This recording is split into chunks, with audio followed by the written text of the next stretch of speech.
যুক্তরাষ্ট্রের সঙ্গে একটি বাণিজ্য চুক্তিতে পৌঁছাতে কাজ করছে বাংলাদেশ। মার্কিন প্রেসিডেন্ট ট্রাম্প ঘোষিত নতুন শুল্ক কার্যকর হওয়ার আগেই এই চুক্তি চূড়ান্ত করতে উভয় দেশ চেষ্টা চালিয়ে যাচ্ছে।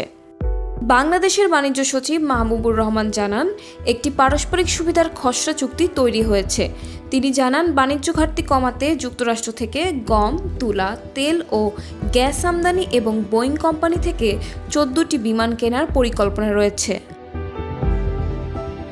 ওয়াশিংটনে বাংলাদেশের দূতাবাসের প্রেস মিনিস্টার গোলাম মোর্তজা জানান, শুল্ক হ্রাস নিয়ে দুই দেশের মধ্যে নিয়মিত বৈঠক হচ্ছে। সর্বশেষ বৈঠক হয়েছে বৃহস্পতিবার বাংলাদেশ সময় রাত 9:30টায়। বর্তমানে বাংলাদেশি তৈরি পোশাকের 20% যুক্তরাষ্ট্রে রপ্তানি হয়। দেশের মোট রপ্তানির 80%ই আসে টেক্সটাইল খাত থেকে, যা বর্তমানে পুনর্গঠনের মধ্যে রয়েছে। তবে গত 2 এপ্রিল ট্রাম্প প্রশাসন বাংলাদেশি পণ্যের উপর সর্বোচ্চ 37% শুল্কের ঘোষণা দেয়, যা 9 জুলাই থেকে কার্যকর হওয়ার কথা। তবে তুলাজাত পণ্যে আগে থেকেই 16% শুল্ক ছিল, যার ওপর এখন প্রাথমিকভাবে 10% শুল্ক কার্যকর রয়েছে।